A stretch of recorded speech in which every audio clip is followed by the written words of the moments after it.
Bienvenidos a este espacio de comunicación dedicado precisamente a la comunicación, que es el Seminario de la Comunicación Global. En este espacio hablamos de asuntos relacionados con la comunicación, su enseñanza, su práctica profesional y una serie de asuntos relacionados a tal. Este espacio es producido por el Cuerpo Académico en Comunicación, Educación y Tecnología de la Facultad de Ciencias de la Comunicación de la Universidad Autónoma de San Luis Potosí. Y hoy, para hablar de este tema de comunicación, tenemos una gran invitada importante en el campo de la investigación y del periodismo. Ella es la maestra Celia del Palacio Montiel. Ella es doctora en Historia por la Universidad Nacional Autónoma de México. Es miembro del Sistema Nacional de Investigadores y de la Academia Mexicana de Ciencias. Ha dedicado su carrera académica al estudio de la prensa y el periodismo en las regiones de México, la violencia contra periodistas, así como las relaciones entre ficción e historia. Actualmente es coordinadora del Observatorio de la Libertad de Expresión y Violencia contra Periodistas de la Universidad de Guadalajara, donde se desempeña también como investigadora y docente en el Departamento de Sociología. Ha publicado más de 50 libros, artículos en revistas indexadas y es toda una provocación seguir su trabajo para conocer desde la mirada de la investigación la situación del periodismo en México y todas estas características propias de, que todos conocemos del periodismo en México. Muchas gracias, doctora, por estar con nosotros. Con mucho gusto. Me encanta la idea de poder conversar con ustedes. Aquí estamos. Y para iniciar la charla, maestra, como investigadora, ¿por qué te llamó la atención estudiar este fenómeno comunicológico que es el periodismo y sus características? Bueno, desde hace mucho tiempo que me dedico a esto y primero lo empecé a abordar como un objeto de investigación histórica. Mis primeros trabajos durante muchos años fueron de historia del periodismo en las regiones de México. Y para mí era muy importante señalar las diferencias que había en este tipo de periodismo en relación con la capital, ¿no? Me molestaba mucho que se hablara de historias generales, ¿no? Donde, pues la historia del periodismo en México es la historia del periodismo en la Ciudad de México. Y todo lo demás, bueno, sí, también. Fue lo mismo, pero después, ¿no? Entonces yo quise investigar qué era lo que pasaba, cómo había nacido, cómo se había desarrollado el periodismo en diferentes lugares del país. Y esto hice durante muchos años. Ya que estaba viviendo en Veracruz, porque viví mucho tiempo en Veracruz, me tocó el momento de la peor violencia contra los periodistas, que fue la administración de Javier Duarte, desde el 2010 al 2016, donde solamente en esos 6 años pues, fueron asesinados 25 periodistas. Y me tocó vivir eso, me tocó desde adentro. Dije, no, es que no es posible que nadie esté investigando este fenómeno y que no estén sabiendo. ¿Por qué no sabemos qué está pasando? ¿Por qué están matando a los periodistas? Casi uno por semana pasaba, ¿no? Y otro, y decías, ¿qué pasó aquí? ¿No? Yo tengo que investigar esto. Y pues recuperé algunas de las herramientas que tenía de comunicación desde la maestría, digamos, que hice en sociología con terminal en comunicación. Me alejé de la historia y empecé a intentar entender la actualidad de la violencia y de la violencia contra los periodistas. Y así empezaron a salir estos primeros trabajos, en particular sobre la violencia contra periodistas en Veracruz. Y creo que es importantísimo, ¿no? Desde allí empecé a tomar conciencia de que pues, hay temas fundamentales de la actualidad que estamos viviendo, a los cuales la academia no puede ser omisa ni ajena, ni encerrarse en el cubículo y decir yo aquí no me meto porque qué miedo, ¿no? Que eso pasó con muchos y muchas colegas, perdón. Sí. Pues es que no, tenemos que decir lo que está pasando y tenemos que investigarlo, por qué está pasando. Y sobre todo, pues, informarlo después, ¿no? Hablarlo, que se diga, que se visibilice esto, incluso más allá en los congresos académicos, etcétera, ¿no? Y esto es lo que fui haciendo. A lo largo de estos años, desde que empecé a hacer esta investigación en el 2012-13, pues ya hay muchas otras personas que ya han puesto mucho más interés en hacer investigación sobre la violencia contra los comunicadores, los periodistas en América Latina y en particular en México. Pero creo que siempre hay muchas aristas que hay que seguir explorando y sobre todo pues cierto tipo de periodistas que son de los cuales he hablado en estos últimos años, que son estos periodistas locales con muchas precariedades y que están en unas regiones donde la violencia es muy grande, ¿no? Que son los que he llamado junto con un periodista, Antonio Mundaca, periodistas de frontera. Muy bien. Y justamente por esto sirva también esto para hacerte un homenaje y un agradecimiento, porque como dices, al campo académico de la comunicación nos preocupa eso.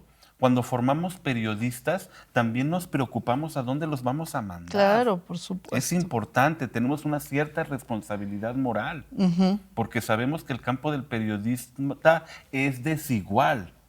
Y hablar de estas desigualdades con nuestros estudiantes es muy importante. Claro. Y para hablar de estas desigualdades, pues tú eres la experta. ¿Qué desigualdades debemos de tomar en cuenta como profesores, como estudiantes y como practicantes del oficio periodístico, tomar en cuenta para el ejercicio profesional y su enseñanza? Yo creo que es muy importante, sí, hablar de esto, por supuesto, con los estudiantes, pero no como para desmotivarlos y decirles, no hagas periodismo porque es peligroso, ¿no? Claro. Que eso pasa en muchos lugares. No, sino decir, bueno, mientras más preparado estés, mientras tengas muchísima más información de qué es ser un periodista profesional, mientras sigas con las rutinas, las prácticas profesionales, etcétera, es necesario un periodista, una periodista que logre hacer su trabajo de manera profesional, informada, con las mejores herramientas y poder informar lo que está pasando en estos lugares, ¿no?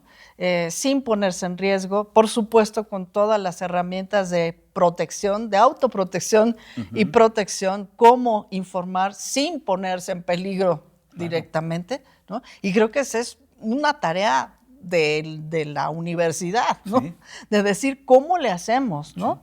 Sí. Y muchas otras cuestiones, muchas otras dudas que tienen ahora los jóvenes, las jóvenes, las juventudes que están estudiando periodismo, que se están preguntando cómo hago mi medio, ¿no? ¿Cómo aprendo a ser autosuficiente en mi medio que yo decidí emprender y que ahora no lo puedo mantener, ni sé cómo, no tengo idea de esto? Y yo creo que nos estamos quedando un poquito atrás como para poder brindar estas herramientas que están requiriendo estas personas. Y que estos, existen. ahí están, ¿no?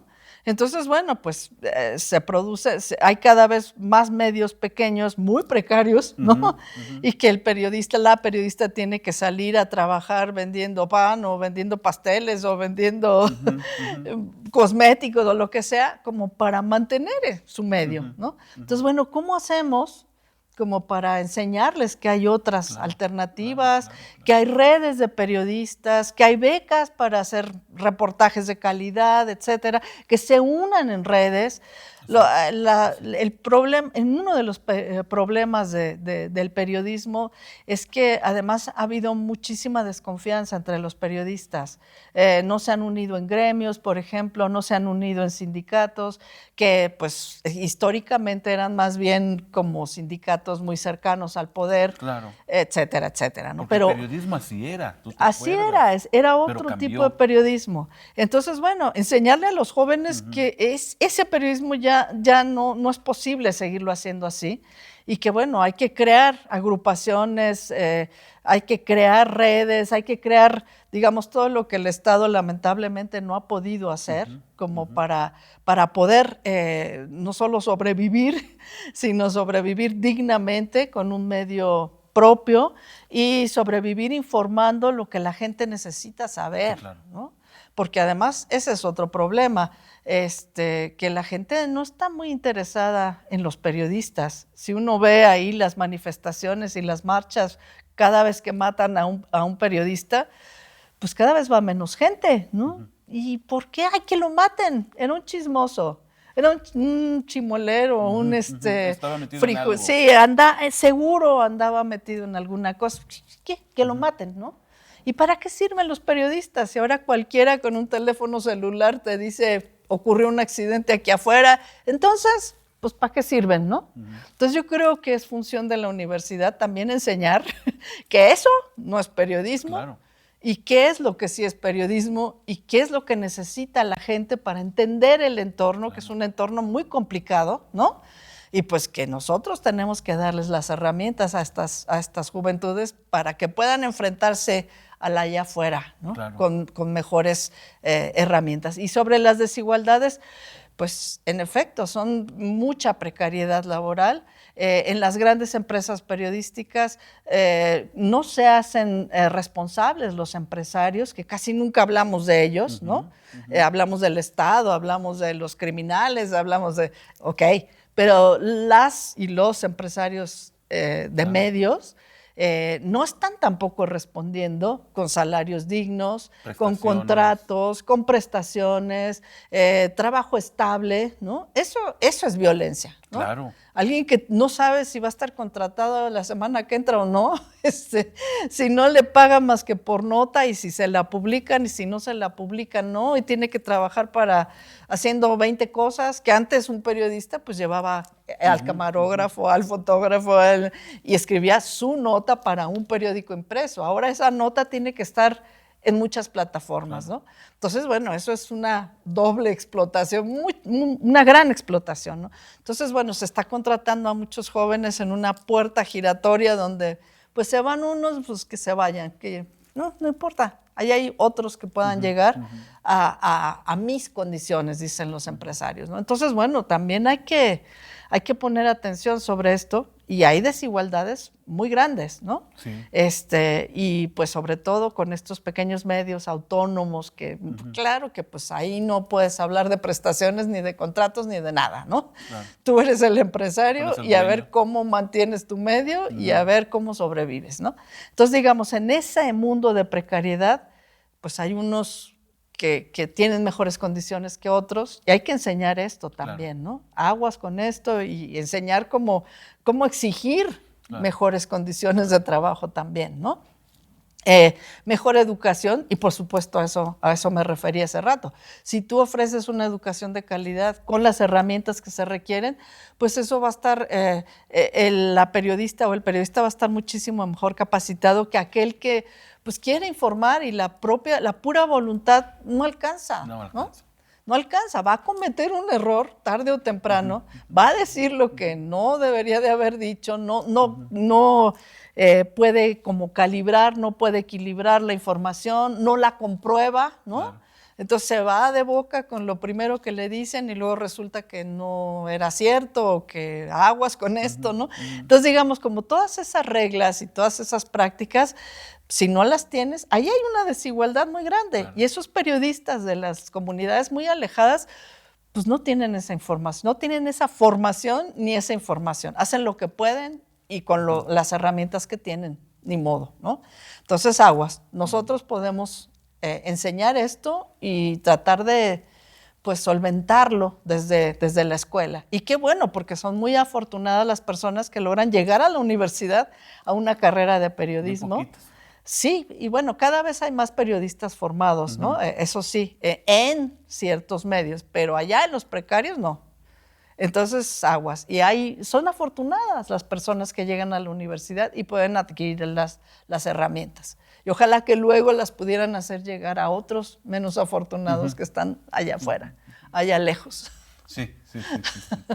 Y justo por eso nos honra mucho platicar contigo, porque precisamente tu trabajo que habla de descentralizar el periodismo, vaya, no todos los periodistas los contrata la gran televisora, pues Televisión Vía Satélite, que tienen contratos y que crecen y que hacen muchas cosas, y que el grueso del periodismo está en otro lugar, viviendo en otras consecuencias. Así es. Y que tú no lo muestres con tu trabajo al que le has dedicado muchos años es algo que para nosotros, como académicos de la comunicación, es un gran nutrimento. Gracias. Pero además creo que es una obligación. Sí, es una obligación también de estar estudiando una carrera, pues para ayudar a solventar los problemas del país, ¿no? Ayudar a entender mejor una realidad y hacer entender mejor esa realidad a las personas que te oyen, te leen, te ven, ¿no? Sí. Y eso no necesariamente va a ser en esta televisora global y demás. A lo mejor desde tu propia comunidad puedes hacer algo muy valioso por la gente, ¿no? Muy valioso y muy necesario. Necesarísimo. Nosotros estamos produciendo este programa desde San Luis Potosí, en el cual sufrimos todas estas condiciones precarias que dices, ¿no? El periodista que le pagan por notas y subes y baja, que le pagan de esa manera, que no tiene certidumbres laborales, y que es muy fácil que caiga en problemas de fake news, que caiga en todos estos vicios con tal de cumplir. Claro. Y hacemos un mal social. La sociedad, para poder convivir mejor, debemos estar informados. Actualmente no estás tú para contarlo, ni yo tú para hacerlo, ni yo para contarla, pero el periodismo potosino está, nuestra noticia de este tiempo es que tenemos un fantasma. Sí, lo vi. ¿Te das cuenta yo también lo del vi. problema que tenemos? Fantasma. Eso es muy grave. Eso es muy grave. Es grave porque los problemas, los verdaderos problemas, no se están viendo, ¿no? Y ahora literalmente están siendo escondidos detrás de un fantasma. Es maravilloso. Es de película de cine mexicano. Así es, ¿no? Esta política como espectáculo, ¿no? Y los medios que se han prestado también a amplificar ese hecho, ¿no? Y olvidarse entonces de lo que verdaderamente importa, ¿no? ¿Qué es lo que está pasando allá abajo? ¿Qué es lo que está pasando con los taxistas? ¿Qué está pasando con los profesores? ¿Qué está pasando con los ambulantes? Así es. ¿Qué está pasando con las situaciones de seguridad? ¿Qué está pasando? Y nos están guiando la atención a otro lugar. Así es, pues eso en parte es la función de este tipo de eventos, ¿no? Desviar la atención y que se vaya a un lugar donde no sea incómodo al poder, ¿no? Porque hablar de todos esos otros temas, pues puede ser muy incómodo, ¿no? ¿Quién sabe qué colas andemos pisando? Muy incómodo para el poder o para los taxistas o los sindicatos o entonces no hay que incomodar a nadie. Mejor hablamos de los fantasmas. Es más cómodo, vende más. Y vende más, ¿no? Porque además la gente se ha desacostumbrado a leer noticias sobre lo que verdaderamente importa, contextualizadas, a lo mejor de mayor extensión, etcétera. Y pues es más fácil y más chido hablar de los fantasmas, ¿no? No, es más jocoso, ¿no? Y pues sí, está muy preocupada la gente también por otro tipo de precariedades. Entonces, bueno, pues... ¿Y qué tiene que ver con esa precariedad económica? Sabemos, para nadie es secreto cómo es que los grandes consorcios mediáticos tienen filias pagadas con publicidades a través de los gobiernos. Pero los periodistas independientes no tienen eso. Y necesitamos, o nosotros creemos desde las escuelas de comunicación, nuestra escuela, la de comunicación de la Autónoma, pertenece a un organismo que es el Consejo Nacional para la Enseñanza y la Investigación de las Ciencias de la Comunicación, el CONEIC, en donde están agremiadas muchas otras escuelas. Y en las asambleas hablamos de esa preocupación, de que tenemos que formar estos periodistas independientes, pero no independientes del dinero, que siempre es importante, independientes del pensamiento, de buscar la verdad, de buscar el argumento sólido, de buscar la convivencia informada de las personas. Así es, pues esa es la función del periodismo, ¿no? Informar, pero contextualizar esa información, que eso es lo que no va a hacer el influencer del accidente de la esquina o aquí pasó esto, ¿no? Y ya, pero la labor del periodista es otra, decir, es que en esa esquina matan a un montón de peatones cada vez que pasan porque no hay un semáforo y se le ha pedido a la autoridad 20 veces que bla, bla, bla. Eso sí es importante, ¿no? Ahí lo pones en el centro de la atención y dices, aquí hay un problema social. Y eso no lo puede hacer cualquier persona que vaya pasando y tome la foto, ¿no? No. Y la suba a sus redes, ¿no? No. Eso no. Entonces, bueno, ¿cuál es la función del periodista? Yo otra vez voy a eso, ¿no? Eso nos toca a nosotros, a nosotras, al profesorado. Claro, sí, Este, sí. decir e informar a la juventud, ¿no? De que, bueno, tú tienes que hacer otra cosa. Y es necesario que tú pienses cómo plantear esto como un problema, ¿no? Y cómo podría haber una solución, pero que la gente pueda pensar esto, ay, no se me había ocurrido. Y sí, claro, a mí me ha pasado. Yo también he intentado atravesar y me tardo 20 minutos. Una cosa así, ¿no? Yo conozco a alguien. Yo conozco a alguien que lo atropellaron ahí también, claro. ¿No? Entonces se siente involucrada. Generas comunidad, claro, identidad. comunidad, Es cosa identidad, discusión pública. Entonces a lo mejor la gente va a ayudar a que se ponga el semáforo ahí, ¿no? Porque era necesario. Para todos. ¿Sí? Para todos. Entonces, bueno, esa es la manera en que una nota periodística puede ayudar, ¿no? Y esto me lo han dicho varios periodistas de localidades pequeñas y demás que pues se salen a la colonia y que bueno, aquí los baches, esto, cosas que a nadie le importan de los grandes medios y demás, pero estos van y ven y la gente les agradece, dice gracias porque por fin nos hicieron caso. Estábamos años pidiendo esto y nadie había respondido, pero gracias a tu nota, ahora sí, ¿no? Algo pasó. Entonces, bueno, esa debería ser una satisfacción también para el periodista. Claro. Y esto es lo que habría que enseñar también, ¿no? Qué no bonito, el glamour de salir en la tele, nada no, más. o sea, sí también, pero no es todo, ¿no? Está bien, pero, no pero hay otras maneras más necesarias, diría yo. y fundamentales para este momento. Claro. Momentos de cambios en todos los niveles. Así es, Locales, estamos viviendo un municipales, mundo que está mundiales. cambiando, pero de un momento a otro brutalmente. Entonces sí necesitamos como esta labor profesional que nos explique, ¿no? O por lo menos que nos contextualice lo que pasa, ¿no? Sí. Muy importante, bueno, ahorita desviando la conversación, asistimos a una política internacional del desorden y el terrorismo. Sí. Absurdo. Que no, y que no viene de organizaciones terroristas, No. viene del Estado. Del Estado, de los estados. Así es. Y bueno, esta es una situación que no hemos vivido antes y que ojalá que alguien nos la explique. ayude a explicar esto, ¿no? Entre los analistas políticos y pues que el periodismo esté allí, Claro. en esa discusión, ¿no? Claro. No en ver si hubo fantasma o no hubo fantasma. Vaya, hay medios para eso, pero no los serios. Y que además el público empiece otra vez a interesarse en eso. Y yo creo que para eso hay que explicarles, mira, es que no se trata de que Trump haya hecho acá o allá, es cómo te va a afectar a ti, aquí, en sistema. este momento. Entonces, aguas, tienes que poner atención en aquello también, ¿no? Si no, tú vas a salir muy damnificado de esto que está pasando ¿Qué crees que está muy en lejos? el mundo, ¿no? Sí, justo eso. De que, pues, a mí qué me importa eso. Es allá, ¿no? Es allá, no sé dónde, y esto, No. Pero cuando llegas al mercado y las manzanas están más caras. Así entonces es, te a das ver cuenta cómo de le vas a cosas, ¿no? hacer, ¿no? Entonces te das cuenta de O cosas. que te quedas sin trabajo porque se vayan las grandes fábricas automotrices y que, Qué canijo, ay, ¿no? a ver, ¿qué hacemos? Y nadie me avisó. ¿Quién me dijo? Me Pues dieron no, el titular, pero no me explicaron de qué se trataba. que esto me iba a afectar a mí, tarde o temprano, ¿no? Y eso es lo que las escuelas de comunicación y este seminario pretende, Ay, concientizar pues qué sobre bueno. esto.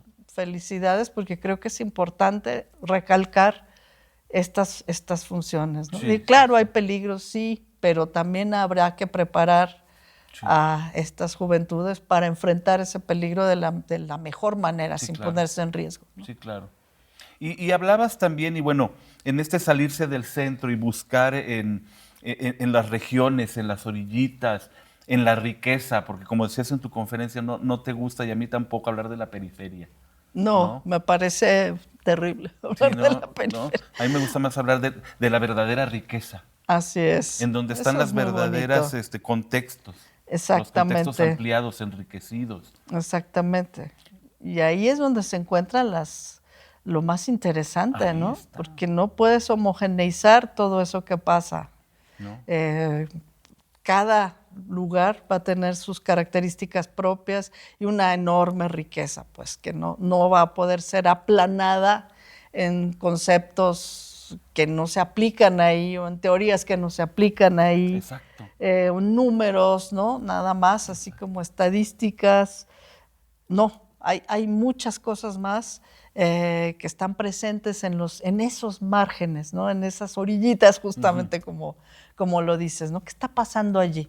Y aparte nos vamos dando cuenta que estas orillitas y estos márgenes cada vez se van acercando y al ratito anchos. Los tenemos aquí encima. Tienen mucha textura. Así es. Entonces, si no estudiamos lo que está pasando allí, pues también nos va a afectar, ¿no? Nos está afectando, nos afecta constantemente. Dentro de los estudios que has hecho, y sin el afán de aplanar, de teorizar, ni de homogenizar, como lo dices, ¿qué nos puedes hablar de estos contextos de producción periodística, de distribución, de generación, de legitimación de contenidos informativos en América Latina? Bueno, a ver, este es un tema como muy amplio, Sí, no sé por vaya, dónde es la empezar. riqueza, es la pura textura. Sí, y por eso no se puede como generalizar. Es un poco lo que dije en la conferencia, que según los diferentes lugares hay maneras de informar distintas y por eso hay que tomar en cuenta cada una de estos contextos, ¿no? Hay algunas generalidades en cuanto a la violencia, eso sí es cierto, y en Colombia, por ejemplo, sigue habiendo estos lugares donde sí son los enfrentamientos entre grupos criminales, toda esta gobernanza criminal que pasa de una a otra, y el periodismo sigue estando ahí en medio, pero también son estos periodistas de frontera, son los más afectados. Ya no son los periodistas de Bogotá que les explotaron el periódico ahí, ¿no? Pablo Escobar, ¿no? Sino que ahora son estos otros periodistas que están intentando informar sobre qué pasa en la selva, por ejemplo, y pues ahí son los más vulnerables, ¿no?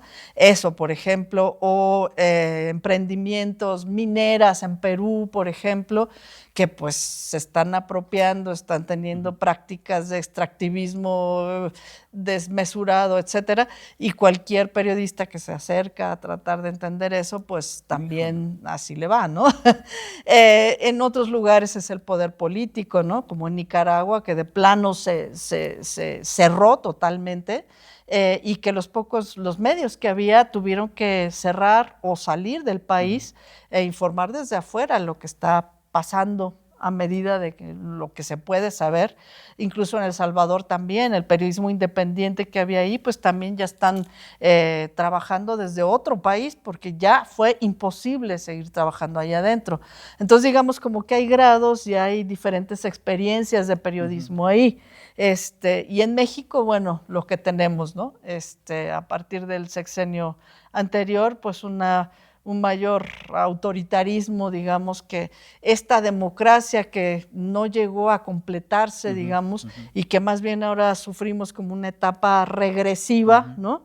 Donde se trata de controlar todo y de cerrar como fuentes de información, de transparencia, que tenía sus fallas, claro, obviamente. Y estos órganos autónomos, otro tipo de autonomía de los poderes, pues eso cada vez se va cerrando más, ¿no? Claro. Y entonces, bueno, estos periodistas que si antes había como presupuestos de diversos actores y demás, de los cuales podían depender, digamos, pues ahora no, ¿no? Y cada vez hay más, pues menos presupuesto para menos medios y mucho más para ellos y mucho menos para los demás. Entonces, estas desigualdades entre los medios, híjole, son brutales ahora, ¿no? Mucho más que antes. Y sobre todo también este otro fenómeno que se da mucho tanto a nivel federal como a nivel de los estados, que los propios gobernantes pues tienen sus maquinarias de comunicación por fuera, ¿no? Sus influencers, sus bots y sus en redes sociales por todos lados, medios que ellos mismos financian, medios que antes no existían y que llegan con el gobernador en turno, ¿no? En diversos lugares, pagados totalmente para informar de una manera favorable, o esta centralización total que hicieron en el sexenio pasado, claro, y que continúa un poco ahora con la mañanera, claro, ¿no? Entonces ya no necesitan, digamos, a los medios para transmitir a través de ellos, y ellos informan directamente todos los días con una serie de periodistas ahí que pues hacen las preguntas adecuadas, ¿sí? Algunos dicen que pagadas, ¿no? Cada pregunta que se hace allí, que sea favorable, ¿no? Y que no sea muy incómoda, etcétera, ¿no? Sí, claro. Entonces, digamos, todo ese sistema de control de medios a nivel tanto federal como estatal es muy interesante, es desigual también, ¿no? Habría que ver cómo se manejan esos sistemas de medios en los diferentes estados y si hay un mayor o menor control, ¿no? Pero lo que sí me parece muy importante es pues decir que sí hay un periodismo independiente, sí hay un periodismo que está tratando de hacer reportajes a profundidad y investigaciones periodísticas muy buenas, ¿no? Que han sido premiadas a nivel internacional incluso, y que gracias a eso se ha sabido de escándalos políticos impresionantes, de fraudes, corrupción, etcétera, etcétera. Gracias a eso, ¿no? A esos reportajes y a esas investigaciones. Sí se puede hacer eso. Claro. Y sí lo hacen con gran sacrificio, buscando cómo, etcétera, uniéndose entre varios, pero estamos teniendo ese periodismo también. Ha surgido otro tipo de periodismo que no estaba ahí, ¿no? Ese periodismo de investigación seria, ¿no? Eso, qué maravilla que esté ahí y que además nos toca responsabilizarnos un poco por eso y sostener también esos medios, ¿no? Fondear, si es posible, suscribirse, pues apoyar, ¿no? Claro. Apoyar a esos medios que sí nos están informando con profundidad y con veracidad y con profesionalismo sobre lo que está pasando. Y para el siguiente tema que me gustaría tratar, me das un pie muy interesante. ¿Cómo este periodismo también ha caminado hacia otros medios? El cine documental. Ah, claro. Las aplicaciones virtuales informativas. Eso es maravilloso. Que en sí mismas son sistemas de información de otra manera. Claro. Eso sí, qué bueno que me lo recuerdas, porque sí es algo que había pasado por alto. Y sí, el periodismo, algunos periodistas han dicho, ya no está en los periódicos ni en los medios, ¿no? El periodismo está en otra parte, ¿no? En esos libros periodísticos de investigación fuerte, en las películas, en los documentales, en la fotografía, ¿no? En la fotografía testimonial, que pues, ha habido un movimiento importantísimo de fotoperiodistas que están sacando adelante estos proyectos y gracias a eso conocemos muchas cosas, ¿no? Estas aplicaciones de las que hablas. Entonces, bueno, ahí está ese periodismo, ¿no? Entonces, no pensemos que el periodismo solo son esos medios tradicionales, claro, que estamos muy acostumbrados pues, a la tele. No, eso ya no está ahí. Hay otras maneras de hacer periodismo, ¿no? Y bueno, los documentales estos son buenísimos, ¿no? Buenísimos. O películas incluso con un poco de ficción, etcétera. Sí. Pero que están presentando problemas que se han investigado periodísticamente, digamos. Incluso alguna vez yo vi, hace muy poco tiempo, nomás que no tengo el dato tan fresco, de periodistas que hacían videoclips. Ande, sí, muy bien. Y a través de una narración musical de 3 minutos, ¡qué chido!, te cuentan algo que sí pasó. Ajá. Y eso es bien interesante. Y bueno, pues la imaginación es el límite. Yo creo que ahí, y además, la juventud ahora es está mucho más cerca de esas nuevas maneras de comunicar, que no tienen por qué sacrificar ni el profesionalismo, ni digamos, la lucha por la verdad, ¿no? La búsqueda de una remuneración digna y la búsqueda de la atención de la gente, ¿no? Y bueno, si la gente ya no te lee un periódico, pero sí ve un TikTok, pues hazlo bien, ¿no? Hazlo informadamente y de una manera además que pueda resultar agradable para quien lo ve y que a lo mejor luego busque más información, ¿no? De alguna manera ya me respondiste la siguiente pregunta. Periodismo de frontera en América Latina. ¿Qué se ve después de la frontera? ¿Qué se ve hacia afuera de la frontera? Bueno, pues esta noción de periodismo de frontera justamente está pensada como estas fronteras del siglo XVII, XVIII, donde más allá de la frontera estaban los bárbaros, ¿no? Ajá. Que estábamos como en el límite de la civilización, ¿no? De estas ciudades presidio, ¿no? Que había en el desierto, etcétera, donde desde ahí se estaba defendiendo cierta idea de nación o de lo que sea, de lo que sea, de civilización, ¿no? Ahora es muy cuestionable quiénes eran los bárbaros, ¿verdad? ¿De qué lado estaban? Sí, ahora es muy cuestionable, sí. Pero, digamos, más allá de esa frontera, creo que el sentido que quieres darle es que si hay posibilidad de hacer otro tipo de periodismo desde la frontera. Eso me preguntas. Sí, hacia allá, hacia dónde deberíamos caminar, extender esa frontera. Pero de este lado para allá, no de de allá para acá. Pero de este lado para allá. Vaya, a lo mejor va a sonar muy centralista. ¿Cómo podemos ir a alfabetizar a los bárbaros que están del otro lado? No, bueno, justamente por eso yo quería como entender cómo son esas prácticas, ¿no?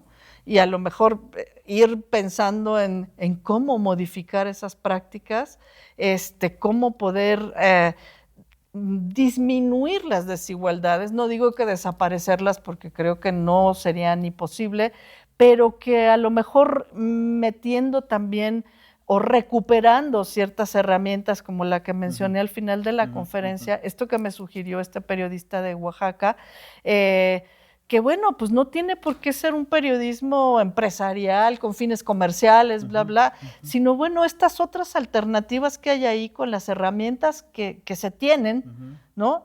Desde los pueblos indígenas, ¿no? Esto de que, bueno, yo te doy la foto, tú me cooperas con tu artículo, no te puedo pagar, pero luego yo te pongo la información que requieres de acá, o sea, una cooperación, una red que pues así ha funcionado de hecho desde hace años, varios medios pequeños que se han unido en estas redes de apoyo, de ver qué vamos a hacer, ¿no? Estas asambleas que él dice, como la asamblea indígena, ¿no? De que, bueno, pues vamos a ver cómo le hacemos y entonces, ¿cómo nos ayudamos? ¿Cómo?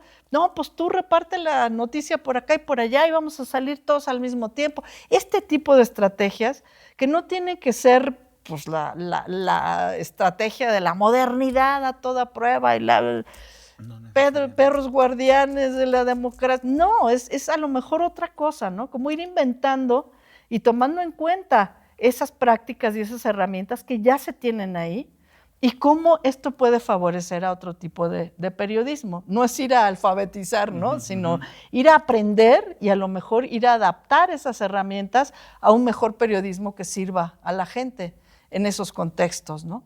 Lo otro, pues, sería eliminar la violencia criminal y eliminar los cacicazgos y eliminar las connivencias entre gobierno y crimen, etcétera. Eso yo creo que es un poco más difícil, ¿no? Pero entiendo también como por dónde va esta pregunta y me llamó mucho la atención las herramientas que tienen, por ejemplo, en Colombia, que Colombia, bueno, nos lleva una gran ventaja en este tipo de estudios y de todo, porque han sufrido de la violencia mucho más años que nosotros, entonces ya como que se la traen mucho más manejada, ¿no? Y que tienen una red de hasta camioncitos, ¿no? Como escuelas móviles, que si los periodistas no pueden salir de las comunidades, entonces ese camioncito, esa escuela móvil se acerca ahí y ayuda, ¿no? A enseñar cómo manejar las cámaras, cómo manejar una computadora si es posible, ¿no? Cómo hacer otras cosas, sin decirle, no, tu periodismo está mal, estás atrasado, pero mira nada más qué tontería. No, sino bueno, a ver, ¿qué estás haciendo y cómo te ayudo para que lo hagas mejor, ¿no? Y bueno, me fascinó esa idea así como de estas caravanas de ir y de ayudar, de apoyar. Yo creo que eso siempre se puede hacer, ¿no? Como decía, y que pongo ahí el testimonio de Patricia Mayorga en Chihuahua. Ella va a las comunidades de la Tarahumara y bueno, habla con ellos, hacen su asamblea, ¿no? Y les pregunta, bueno, ¿cuál es la información que es más importante para ustedes? Y enseñarles cómo redactar una nota, por ejemplo, y que sean ellos los que redacten la nota o que los traigan acá a Chihuahua, ¿no? A una ciudad más grande, para que aprendan cómo hacer lo que ellos quieren hacer, pero sin decirles, yo tengo la verdad y yo te voy a hacer tu nota porque tú no sabes, ¿no? Eso nos ha llevado a donde estamos. ¿Cómo? Eso nos ha llevado a donde estamos. Así es. Y no estamos en un buen lugar. No, exactamente. Entonces es eso. Yo creo que hay muchísimo que se puede hacer y ojalá que se pudiera hacer así. Nos das un norte bien interesante. Nos apoyas en mucho de lo que creemos en las escuelas de comunicación. Que obviamente el futuro detrás del horizonte es comunicarnos, es organizarnos. Así es. Es escuchar. Escuchar y contribuir, ¿no? Y contribuir. Regresar como ese conocimiento. Mira, yo tengo esto, yo te lo pongo a disposición para que tú hagas tu trabajo de la mejor manera. Y ese es el fin de la comunicación, convivir Así mejor. es, convivir, exacto. Maestra, antes de despedirnos, ¿algún mensaje que quieras darnos? Bueno, pues que sigan adelante con su carrera de periodismo, que intenten estas otras maneras, que pongan toda su imaginación y toda su voluntad en esto. Y por supuesto también pues el apoyo para estos proyectos independientes, que no se les olvide, ¿no? Y apoyar a aquellas a personas que están sufriendo precariedad, violencia, exigir los derechos, y que eso se enseñe desde las aulas. Muchas gracias, doctora Celia del Palacio Montiel. Ha sido para nosotros un honor escucharte. No, muchas gracias a ustedes por la oportunidad de hablar y de compartir las experiencias que yo he tenido con la investigación de estos periodistas. Gracias, maestra. Y bueno, pues muchas gracias a ustedes por haber hecho posible este espacio de comunicación dedicado a la comunicación, que es el Seminario Internacional para la Comunicación Global. Parte de las actividades del cuerpo académico en Comunicación, Educación y Tecnología de la Facultad de Ciencias de la Comunicación de la Universidad Autónoma de San Luis Potosí, que justo este año cumple 40 años. Muchas gracias por estar con nosotros y los esperamos en otra emisión más de esta serie.